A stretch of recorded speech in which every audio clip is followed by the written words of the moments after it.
Hello, everyone. Welcome to PennyWise Podcast. It's from Lee Enterprises, and I'm your host, Teri Barr. Happy to be back with you again for this new episode. And joining me today, we're talking about credit cards. There's some new things going on and even some new perks we're going to learn about today. We have Robin Saks Frankel, and Robin is a credit card analyst with Forbes Advisor. Robin, thanks for being here today. Thanks so much for having me, Teri. Now, I have to ask, so many of us kind of watch what's going on with credit cards. I haven't had a credit card in quite a few years, so I'm really curious to learn why the changes. What is pushing the changes for credit cards right now? Sure. I think what you're referring to is a lot of the extra benefits that come with credit cards, in addition to just straight earning points or miles or things of that nature that you hear so much about. And a lot of credit card issuers over the past couple of years, particularly during and since the pandemic, have changed up some of the benefits that they've typically been offering.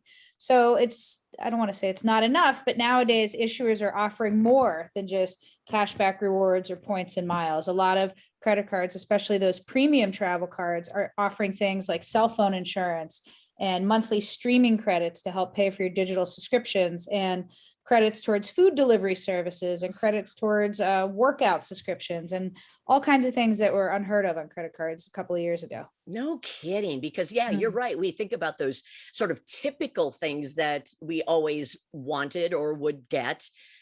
Some of those that you just mentioned, that's pretty incredible. Are those perks going to work for people to go back to using a credit card again, or for others to maybe shift to a different kind of credit card?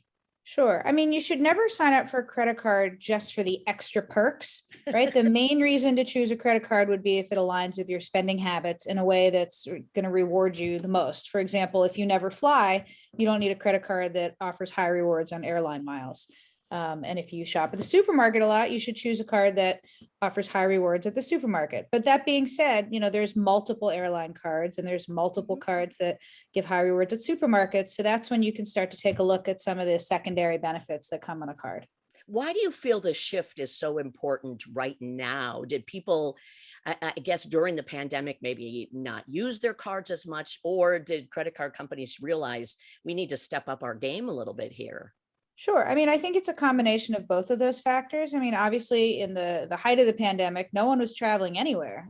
Barely leaving their home. So I think it made a lot of people who held premium travel rewards cards, look at these cards that often cost hundreds of dollars a year and say, why am I paying all this money for this credit card? I'm not using any of the benefits. I just want to pay for my food and my basic necessities on a credit card. I can do that for free with a different kind of card. So issuers have had to be creative and try to think up reasons to still remain relevant to customers so that they keep paying these high annual fees and don't cancel or switch to another card. I got to ask you, these annual fees, sometimes they're out of control. And I know there's some that maybe some people would be really surprised to hear how expensive some are.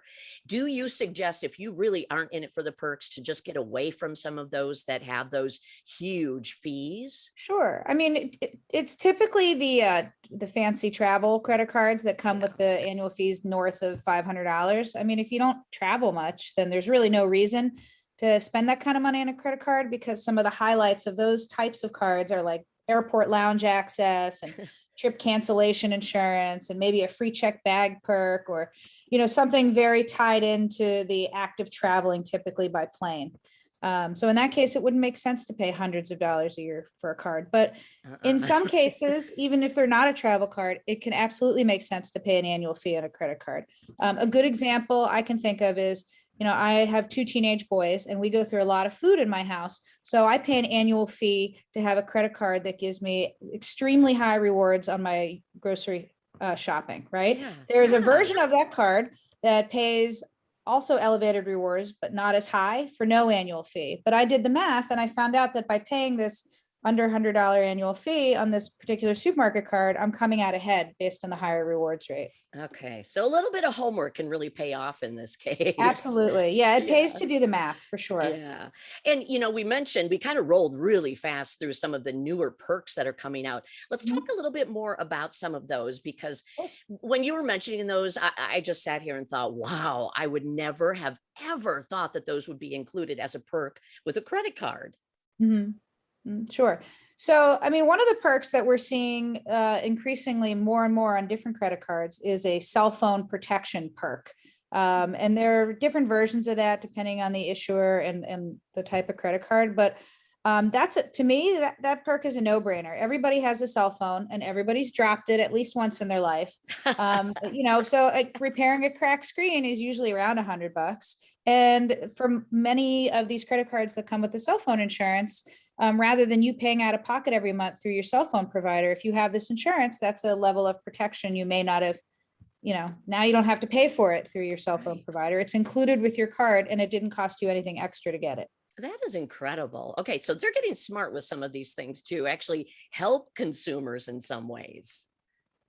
Sure, absolutely. I mean, again, it really depends on the individual because some of the perks may not be useful to you. You may have a dining credit on one of your credit cards, but it's only good at select restaurants and the restaurants you never dine at. Or you may have a streaming credit, but you don't subscribe to any of those services. So it doesn't do you any good if you don't have satellite radio or some kind of cable streaming service. So it really pays, when choosing a card, especially if there's an annual fee involved, to take a look at what the different benefits are and do the math. Is it worth the annual fee? In many cases, you can come out way ahead of that annual fee if these are perks that you'll actually use. Okay. So really moving forward, then what can we expect, I guess, from credit card companies, or what do you suggest we should be looking for? What should be important to us right now? Sure. I mean, Mhm. again, the most important consideration when choosing a card is your personal spending patterns and how those align with the card that you choose. But that being said, in general, Americans' habits have changed a lot when it comes to travel and when it comes to dining out and grocery shopping. More and more people are increasingly having food delivered to their homes, and more people are opting to have their groceries delivered to them because of the COVID pandemic.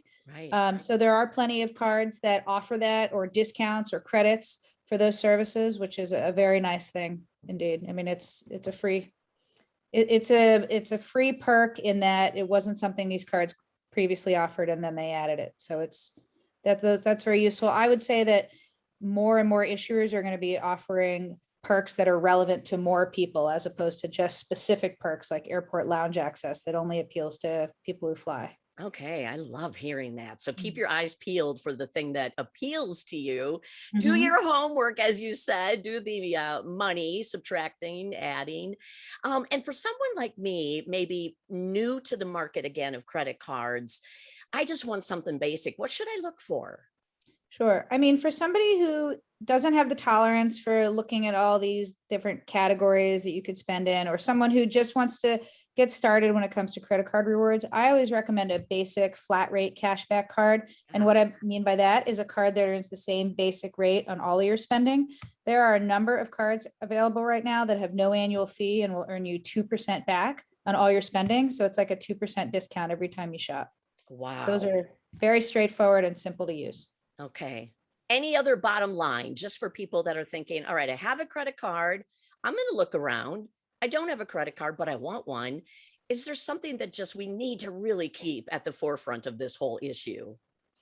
Sure. I mean, I would say it's a two-parter. One, Okay. make sure you get the credit card that's right for you and not right for the person who said, "Oh, I have this great credit card," because their spending patterns are probably different from yours. Right. And the other thing is, when it comes to any kind of points, miles, cashback, rewards card, it only makes sense to have one of those if you're paying your bill in full and on time every month. Oh, Otherwise, the APR, the interest rate you'll be paying to carry a balance, is going to be much higher than the value of any rewards you receive. oh man. Robin, you are so good. Thank you for Oh, all this thank you. terrific, the You're so advice, sweet. the tips. I My also want pleasure. to mention that I read through a terrific article you recently did where you kind of rated a lot of the credit cards that are out there. And for Mm. anybody listening or watching this podcast, they can find that at Forbes Advisor. And it's worth the read. So thanks for diving into that for all of us. Oh, thank you so much. Yeah, great to see you again, Robin.